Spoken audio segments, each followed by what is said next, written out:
ఒక దేశ చరిత్రలోనే ఒక చారిత్రాత్మకమైనటువంటి ఒక ఘట్టం ఆవిష్కారమైంది. ఇవాళ దేశంలో ఎక్కడా లేని విధంగా ఒక కేరళ, తమిళనాడు తప్ప ఇవాళ తెలంగాణ ఆనాడు కొట్లాడినప్పుడు నీళ్లు, నిధులు, నియామకాలు.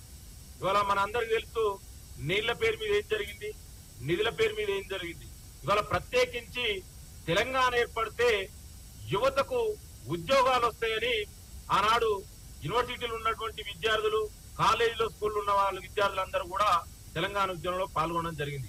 మన తెలంగాణ ఏర్పడిన తర్వాత 10 ఏళ్లుగా కేసీఆర్ ఏం చేసిండు అనేది మన అందరికి తెలుసు. ఎక్కడ కూడా 10 ఏళ్లుగా కనీసం ఒక గ్రూప్ 1 సక్సెస్ కూడా కంప్లీట్ చేయలే. మనందరికి తెలుసు ఒక టీఎస్పీఎస్ నే 16 పేపర్ లీకేజీలు అయినటువంటి చరిత్ర గత పాలకులది.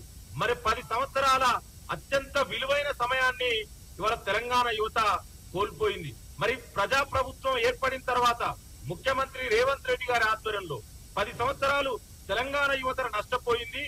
యువతకు ఈ ప్రజాప్రభుత్వం ప్రాధాన్యత ఇస్తుందని ఇవాళ నిన్న జాబ్ క్యాలెండర్ ప్రకటించడం జరిగింది. అంటే కాంగ్రెస్ పార్టీ ఆనాడు మేనిఫెస్టోలో ఏదైతే పెట్టిందో ఇవాళ ఒక్కొక్కటిగా ప్రతి అంశాన్ని కూడా ఇవాళ అమలు చేసి తీరుతుంది.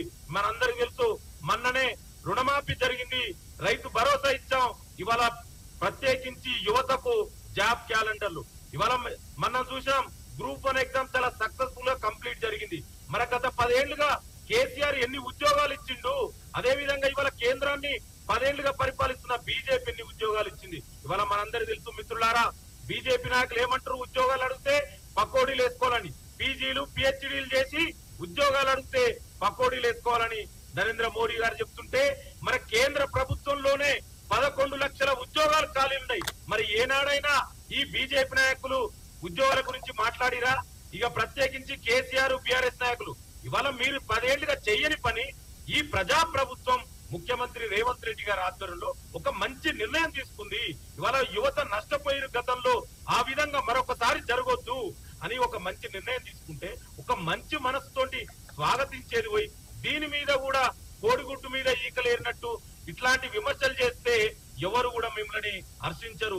దయచేసి ఇప్పటికైనా మీరు మనసు మార్చుకొని మీరు చెయ్యనిది ఈ ప్రజా ప్రభుత్వం చేస్తుంది. మీకు చేతనైతే ఒక కన్స్ట్రక్టివ్ క్రిటిసిజం చేయండి, ఒక సలహాలు సూచనలు ఇవ్వండి. ఈ ప్రజా ప్రభుత్వం ఒక పాజిటివ్ దృక్పథంతో ముందుకెళ్తుంది.